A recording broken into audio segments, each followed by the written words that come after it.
सकाळचं कोवळं ऊन व्हिटॅमिन डी साठी चांगलं का संध्याकाळचं?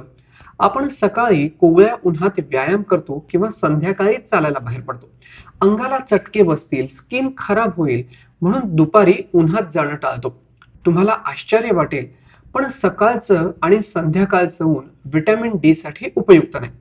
व्हिटॅमिन डी साठी उपयुक्त आहे ते म्हणजे दुपारचं ऊन किंवा सूर्यप्रकाश. हा व्हिडिओ पहा, मग तुम्हाला कळेल मी नक्की काय म्हणतोय. हा व्हिडिओ आवडला तर लाईक करा आणि हे चॅनल सबस्क्राईब जरूर करा. त्वचेतील एका विशिष्ट प्रकारच्या कोलेस्ट्रॉलचा सूर्यप्रकाशाशी संबंध आला की व्हिटॅमिन डी शरीरात बनण्याची प्रोसेस सुरू होते.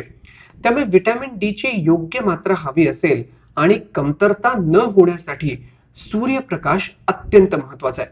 हेल्थलाईनच्या माहितीनुसार दुपारच्या उन्हात काही वेळ घालवला तर कमी वेळात व्हिटॅमिन डी चा दिवसभराचा कोटा हा पूर्ण होण्यास मदत होते.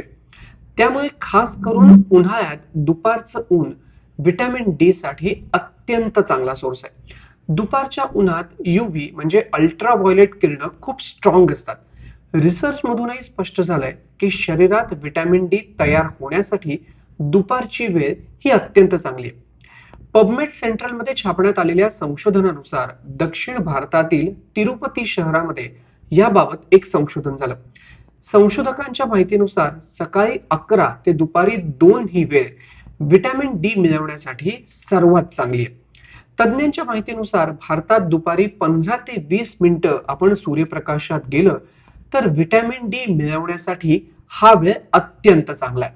सूर्यप्रकाश हा व्हिटॅमिन डी चा खूप चांगला आणि नॅचरल सोर्स आहे. शरीरात व्हिटॅमिन डी ची कमतरता असेल तर अनेक आजार होतात हे आपल्या सगळ्यांनाच माहिती आहे. त्यामुळे ऊन हे खूप महत्वाचं आहे आणि म्हणूनच दुपारच्या उन्हात बाहेर जाणं टाळू नका. तासन तास नाही, पण फक्त 10 ते 15 मिनिटं दुपारच्या उन्हामध्ये नक्की जा. आणि एक गोष्ट लक्षात ठेवा, शरीराचा जितका भाग सूर्यप्रकाशाला एक्सपोज जास्त होईल तेवढं शरीरामध्ये व्हिटॅमिन डी तयार होण्याची प्रोसेस ही जास्त असेल. हा व्हिडिओ आवडला असेल आणि ही माहिती उपयुक्त वाटत असेल तर हे चॅनल सबस्क्राईब करा आणि हा व्हिडिओ जास्तीत जास्त लोकांपर्यंत शेअर करा.